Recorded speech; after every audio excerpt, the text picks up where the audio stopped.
Hello and welcome back to Basics of Basics Cameras. In this episode, we'll cover shutter speed. So let's get started. The concept of shutter speed is actually very simple. It is the duration of time in which your sensor is exposed to light. For most cameras, this duration of time is represented by a fraction. So 1/500 would be 1/500th of a second, like this. 1/10 would be 1/10 of a second, like this. But if you go slower than about half a second, the fractions would be dropped. So at 0.5, it would mean half a second exposure, and at 10, it would mean 10-second exposure. The differences between the duration has its effect on your picture. For one, duration affects the brightness. This is because the sensor kind of works like a bucket. If you leave a bucket out in the rain for a long time, then it will get a lot of water. The same thing applies to the sensor. If you leave a sensor open and capturing light for a long time, then your picture will be brighter. With this control, it opens you up to more ways to take your pictures. For instance, lowering the ISO or increasing the aperture. Apart from exposure, shutter speed also controls something else. That is motion blur.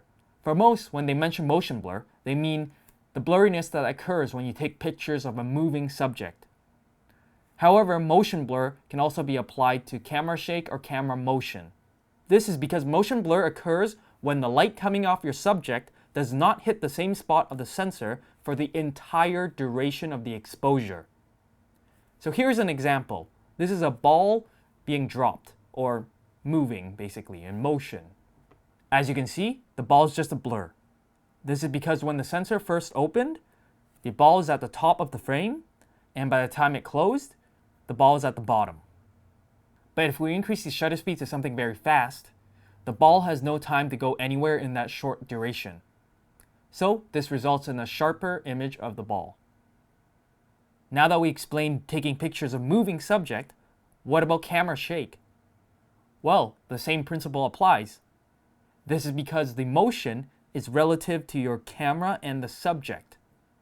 So in theory, moving your camera down a little bit would be equivalent to the object moving up a little bit. But in short, if you want a non-blurry image of your moving subject, or your hands are shaking a lot, increase the shutter speed and you should get a sharp image.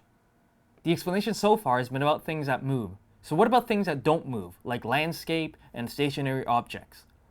Well, for those, assuming your camera isn't moving the entire time, you can use a long shutter speed. This is because the light that's coming off of the object and hitting your sensor is always hitting the same spot for the entire duration of the exposure.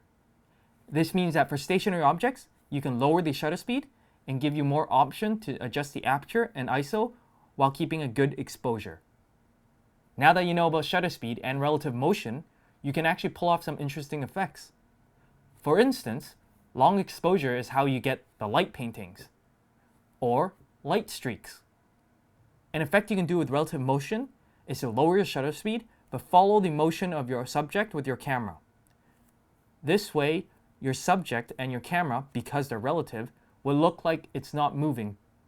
However, the background behind your subject would be moving a lot. This would result in your subject being very sharp and still looking, but the background being blurred out as if it was moving. So, there's a lot of things you can do with shutter speed, and it's one of the important things that you should know when you're learning how to use a camera. But go out there and try out different settings, try out different shutter speed, and see what effects you get, because experience is the only way you can fully understand a subject.